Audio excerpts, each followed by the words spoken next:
এলাকা কিছু লোক আছে যারা বিয়ের সম্বন্ধ আসলে ভেঙে দেয়, তাদের সম্পর্কে কিছু বলেন। খুব দরকারি একটা প্রশ্ন ভাই, খুব দরকারি একটা প্রশ্ন। আমাদের দেশের গ্রামে গঞ্জে এই ধরনের নিকৃষ্ট মানুষ, এই ধরনের ফাসিক এবং পাপিষ্ট মানুষ বহু আছে। এমনকি অনেক লোক আছে নামাজ কালাম পড়ায়, মসজিদে জামাতের সাথে নামাজ আদায় করে, কিন্তু মানুষের বিয়ে শাদী উপলক্ষে খোঁচাখুচি করে।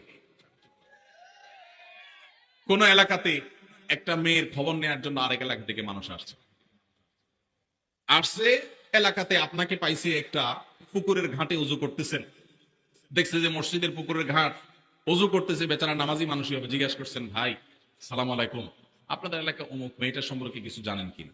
আপনি চিন্তা করছেন, আরে তো আপনার শত্রুর মেয়ে, আপনার সাথে তার আইল ঠেলাঠেলি আছে। এই চান্সে আপনি শত্রুতা উদ্ধার করার জন্য বলছেন, ভাই আল্লাহ বাঁচাইছে, আপনি আমার কাছে আসছেন ভাই। এই বইলা যে আপনি একটা শয়তানি শুরু করে দিলেন, আস্ত ডাহা ডাহা মিথ্যা কথা বলে ওই বিয়েটা ভাঙে দিলেন। এই কাজটা শুধু মিথ্যা না, আল্লাহর জমিনে আল্লাহর আরশ কাঁপার মতো সবচেয়ে ভয়াবহ অপরাধগুলোর মধ্যে থেকে একটি। কারণ এখানে একটা নিষ্কলুষ চরিত্রে আপনি কালিমা দিলেন, একজন নিরপরাধ মানুষ সম্পর্কে মিথ্যাচার করলেন, আবার নিজে মিথ্যা কথা বললেন, আবার ওই লোকটাকে অসত্য সংবাদ দিলেন, মিথ্যা সাক্ষ্য দিলেন।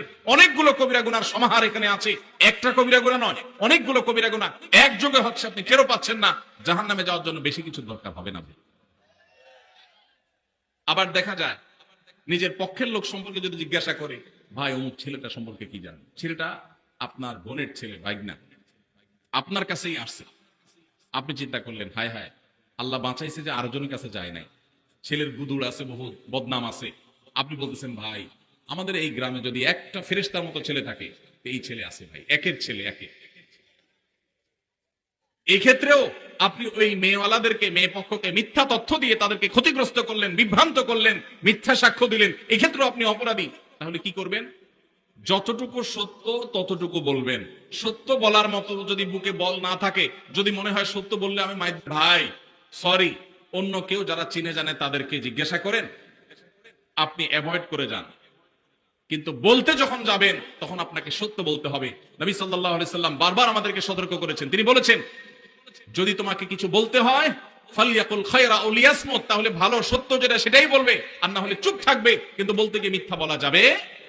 অনেক ভাইরা আছেন এই অপকর্ম করেন, কোনো কারণ ছাড়াই করেন, অযথা খোঁচাখুচি করেন, আছে না নাই? এই বিয়ে ভাঙার তালে এগুলো হলো মানুষরূপী শয়তান। আপনি যদি আস্ত মানুষের সুরতে শয়তান দেখতে চান, এইরকম বিয়ে ভাঙাভাঙির কাজ যারা করে এরা হলো সে মানুষরূপী শয়তান। কেন বলেছি জানেন? কারণ ইবলিস শয়তান সবচেয়ে বেশি খুশি হয় একটা সংসার ভেঙে দিলে।